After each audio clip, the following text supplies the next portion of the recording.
Hey everybody, welcome to Overtime with the Oregonian. I'm Billy Gates. This here is Danny Moran, and that's Pete Christopher. And we're going to kind of go off the rails a little bit here. We're not going to talk, exclusively about the action on the court, but we're going to talk about the courts themselves and the gyms and the kind of atmosphere that's being created in some of the games that we've went to during the regular season. And I'd like to start with Pete. So Pete, we've got to this point of the season where it's about playoff time and things are really going to get rowdy in the gyms around the area. But as far as regular season games, how have atmospheres been like in the games you've been to?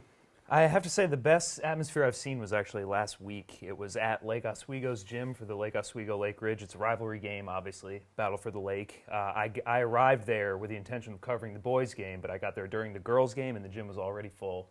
Everybody stayed for the boys' game. It's really the first time I've seen an entirely full gym all year. Great student sections on both sides. It was the best in-game atmosphere I've seen.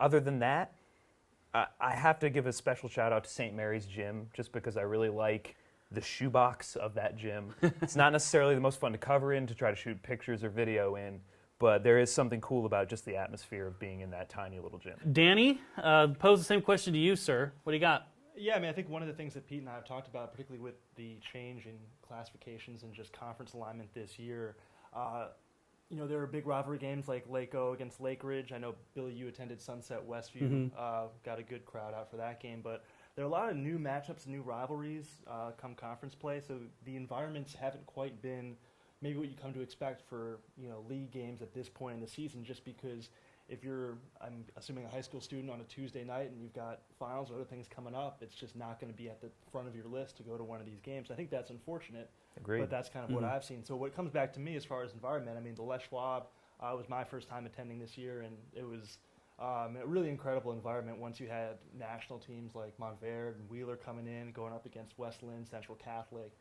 That place at Liberty High School got packed. It was celebrities courtside. Yeah, we had Wesley Matthews, Damian Lillard, Wayne Tinkle. A lot of Oregon, based celebrities.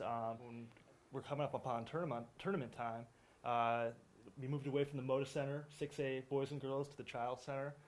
Back there, hasn't been there in a while. What do you think that'll do for that in the environment of those games when we get to that point? It's gonna make it like a true state tournament feel. You talk about creating an environment and creating an atmosphere for state tournament games. Now, that's when I think the importance really gets highlighted, is when you get to those tournaments. And you guys know I'm a small school guy. I went to a small high school in Eastern Oregon. I've covered small schools before. Going to the state tournaments in Baker for the 1A state championships, and in Pendleton in the 2A state championships, those places, the Baker High School and the Pendleton Convention Center, are packed to the rafters with people. Like, people get turned away. People have to watch the game from a cafeteria on a closed circuit television. That's no joke. That happened in both Pendleton and Baker. And just everybody wants to go to these games, and it creates this atmosphere where, there's not a chance that the small school kids are going to play in a place like that, like, ever again. Right. And I think in order for that to happen with the bigger schools, you got to put them in appropriate buildings, and I think the Child Center is the perfect building for the 6A tournament. I can't wait. I think it's going to be great. If you have any pictures or videos or anything from your favorite gym, maybe from your high school's gym, feel free to send them to us, sports@oregonian.com. You can email everything there. We're putting together photo galleries of, what are we doing? Let's see, gyms, obviously, gyms and courts. High school mascots. If you got your favorite high school mascot you want to give a shout out to, send us a picture of that. Basketball shoes. If you got some sweet kicks, get us a pic of those. And your pet bands, because I know there's a ton of good pet bands around here. I know Pete.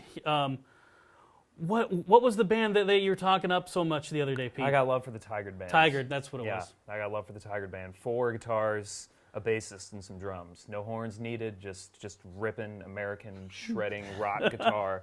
It's a beautiful thing. Pete Christopher, music critic, on the program today.